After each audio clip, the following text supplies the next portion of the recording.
ನೋಡಿ ಇವತ್ತು ಆ ರೀತಿಯಲ್ಲಿ ಒಂದು ಅಧಿಕಾರಿಗಳಿಗೆ ಸರ್ಕಾರದ ಯಾವುದೇ ರೀತಿಯ ಜವಾಬ್ದಾರಿಯುತವಾದಂಥ ಸ್ಥಾನದಲ್ಲಿ ಕೂತ್ಕೊಂಡು ಆ ಅಧಿಕಾರ ಕೊಟ್ಟವರು ಯಾರು? ಒಂದು ಅವರು ಆದೇಶಗಳು ಕೊಟ್ಟಿಲ್ಲ ಅಂತೇಳಿ ಆದರೆ ಏನು ಆ ವಸತಿ ಶಾಲೆಗಳಲ್ಲಿ ಆ ಬೋರ್ಡ್ಗಳನ್ನು ಯಾಕೆ ಬದಲು ಮಾಡ್ತಾ ಇದ್ದಾರೆ? ಏನು ಆ ಕೆಳ ಅಧಿಕಾರಿಗಳಿಗೆ ಆ ಬೋರ್ಡ್ ಬದಲು ಮಾಡುವ ಅಧಿಕಾರಿಗಳು ಯಾರಿದ್ದಾರೆ ಅವರಿಗೆ ತಲೆ ಕೆಟ್ಟಿದೆಯಾ? ಅಲ್ಲ, ನನ್ನ ಉತ್ತರವನ್ನು ಹೇಳುವುದು ಆದ್ರೆ ಮೌಖಿಕವಾಗಿ ಕೊಟ್ಟಂತ ಆದೇಶವನ್ನ ಅನುಷ್ಠಾನ ಮಾಡ್ತಾ ಇದ್ದಾರೆ ಅಂತ ಹೇಳಿದ್ರೆ ಮಾನ್ಯ ಶಾಸಕರೇ, ಸರ್ಕಾರ ಮೌಖಿಕವಾಗಿ ಆದೇಶ ಕೊಡುವಂತದನ್ನು ಒಪ್ತದ? ಮಾನ್ಯ ಶಾಸಕರೇ, ತಮ್ಮಲ್ಲಿ ಒಂದು ಮನವಿ, ದಯವಿಟ್ಟು ಉತ್ತರವನ್ನು ಕೊಡ್ತಾ ಇದ್ದೇನೆ. ಕೊಟ್ಟಂತ ಆದೇಶವನ್ನು ಒಪ್ತದ? ಯಾಕಾಗಿ ವಸತಿ ಶಾಲೆಗಳ ಕೆಳ ಅಧಿಕಾರಿಗಳು ಬೋರ್ಡ್ ಅನ್ನು ಬದಲು ಮಾಡ್ತಾ ಇದ್ದಾರೆ? ತಲೆ ಕೆಟ್ಟಿದೆಯಾ ಅವರಿಗೆ? ಓಕೆ, ಸೊ ದಯವಿಟ್ಟು ನೀವು JNU ಮತ್ತು ಇನ್ನಿತರ ಕಡೆಗಳಲ್ಲಿ ಯಾವ ರೀತಿಯ ಮಾನಸಿಕತೆಯನ್ನು ಮಾಡಿದರೆ ಆ ಮಾನಸಿಕತೆಯನ್ನು ಇಲ್ಲಿ ಮಾಡ್ಲಿಕ್ಕೆ ಹೊರಟಿದ್ದಾರೆ. ಇವತ್ತು ಜ್ಞಾನ ದೇಗುಲವಿದು, ಕೈ ಮುಗಿದು ಒಳಗೆ ಬನ್ನಿ ಅಂತ ಹೇಳುವಂತದ್ದಲ್ಲ. ಮಾನ್ಯ ಶಾಸಕರೇ, ತಾವು ಎತ್ತಿರ್ತಕ್ಕಂಥ ಪ್ರಶ್ನೆಯನ್ನ ಶೆಟ್ಟಿ ಅವರು ಕೂಡ ಎತ್ತಿದ್ದಾರೆ, ಅವರಿಗೆ ಉತ್ತರ ಕೊಡ್ತಾ ಇದ್ದೇನೆ. ದಯವಿಟ್ಟು ತಾಳ್ಮೆಯಿಂದ ವೇಟ್ ಮಾಡಿ, ನಾನು ಉತ್ತರವನ್ನು ಕೊಡ್ತೇನೆ. ಭಾರತ ತುಕಡೆ ಕರೆಂಗೆ ಅಂತ ಹೇಳುವಂತ ಮಾನಸಿಕತೆಯನ್ನ ಇಲ್ಲಿ ನಿಮ್ಮ ಬಿಜೆಪಿಯ ಸಂಸ್ಕೃತಿ, ಬಿಜೆಪಿಯ ಮಕ್ಕಳಲ್ಲಿ ನೀವು ಮೊನ್ನೆ ಮಂಗಳೂರಿನಲ್ಲಿ ಹೋಗಿ ಏನ್ ಮಾಡಿದಿರಿ ಅಂತ ಇಡೀ ದೇಶಕ್ಕೆ ಗೊತ್ತು.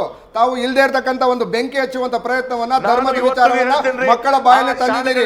ಸೊ ದಯವಿಟ್ಟು ನೀವು ಆ ವಿಚಾರವನ್ನ ದಯವಿಟ್ಟು ಮಾತನಾಡಬೇಡಿ. ನಿಮಗೆ ಯಾವ ನೈತಿಕತೆ ಇದೆ ಈ ವಿಚಾರವನ್ನು ಮಾತಾಡೋದಕ್ಕೆ? ಮೊನ್ನೆ ಮಂಗಳೂರಿನಲ್ಲಿ ನಡೆದಿರ್ತಕ್ಕಂಥ ವಿಚಾರದಲ್ಲಿ ತಾವು ಹೇಗೆ ತಮ್ಮ ಮೇಲೆ ಯಾಕೆ ಎಫ್ಐಆರ್ ಆಗಿದೆ ಅನ್ನೋದು ಗೊತ್ತಿದೆ ಆಲ್ರೆಡಿ ತಮಗೆ. ದಯವಿಟ್ಟು ವೇಟ್ ಮಾಡಿ, ನಾನು ತಮಗೆ ಉತ್ತರವನ್ನು ಖಂಡಿತ ನೀಡ್ತೇನೆ. ಖಂಡಿತವಾಗ್ಲೂ ಒಂದು ನಿಮಿಷ,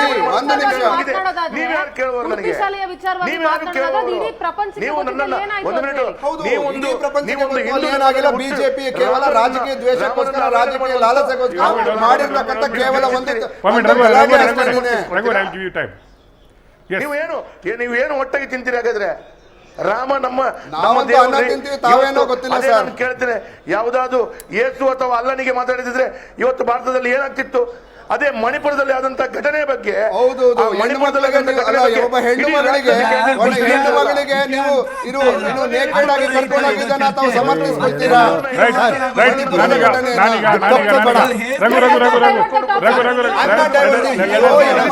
ಶಾಸಕರು ವಿಚಾರವನ್ನ ಎತ್ತಿದಕ್ಕೋಸ್ಕರ ಹೇಳ್ತಿದ್ದೇನೆ.